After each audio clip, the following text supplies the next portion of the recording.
ETF అంటే exchange trade fund. సింపుల్‌గా చెప్పాలంటే ఈటీఎఫ్ అంటే స్టాక్స్ లేదా బాండ్స్‌ని కలిపి క్రియేట్ చేసిన ఒక ఫండ్. మీరు ఒక ఈటీఎఫ్ షేర్ కొన్నారు అంటే ఒకటేసారి మల్టిపుల్ కంపెనీస్‌లో ఇన్వెస్ట్ చేసినట్టే. ఎలా వర్క్ అవుతుంది?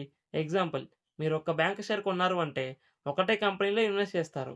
కానీ ఈటీఎఫ్ కొన్నారు అంటే 100 కంపెనీస్‌లో స్మాల్ అమౌంట్ ఇన్వెస్ట్ అయినట్టే. కంపెనీస్‌లో ఒకటి లాస్ అయినా మిగతా కంపెనీస్ సపోర్ట్ చేస్తాయి. అంటే రిస్క్ స్ప్రెడ్ అవుతుంది. ఎక్కడ కొనాలి? ఈటీఎఫ్‌ని స్టాక్ ఎక్స్‌చేంజ్‌లో నార్మల్ షేర్‌లాగా బై అండ్ సెల్ చేయొచ్చు. డీమ్యాట్ అకౌంట్ ఉంటే సరిపోతుంది. ట్రేడింగ్ హౌస్‌లో ప్రైస్ చేంజ్ అవుతుంది. Type of ETFs: stock ETF, Nifty, S and P 500, bond ETF, gold ETF, international ETF, sector ETF like IT, pharma. Example, మీరు 5000 ఇన్వెస్ట్ చేసి నిఫ్టీ ఈటీఎఫ్ కొన్నారు అనుకుందాం. అప్పుడు టాప్ 50 కంపెనీస్‌లో మీ మనీ ఆటోమేటిక్‌గా డిస్ట్రిబ్యూట్ అవుతుంది. మీరు డైరెక్ట్‌గా 50 షేర్స్ కొనాల్సిన అవసరం లేదు.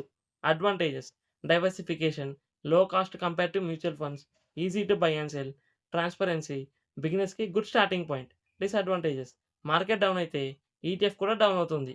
గ్యారంటీడ్ రిటర్న్స్ కాదు. వెరీ హై రిటర్న్స్ ఎక్స్‌పెక్ట్ చేయకూడదు. Final line: single stock risk తీసుకోకుండా స్మార్ట్‌గా డైవర్సిఫై ఇన్వెస్ట్ చేయాలి అంటే ఈటీఎఫ్ బెస్ట్ బిగినర్ ఆప్షన్. ఇలాంటి ఫైనాన్షియల్ టాపిక్స్ కోసం ఛానెల్‌ని సబ్స్క్రైబ్ చేసుకోండి.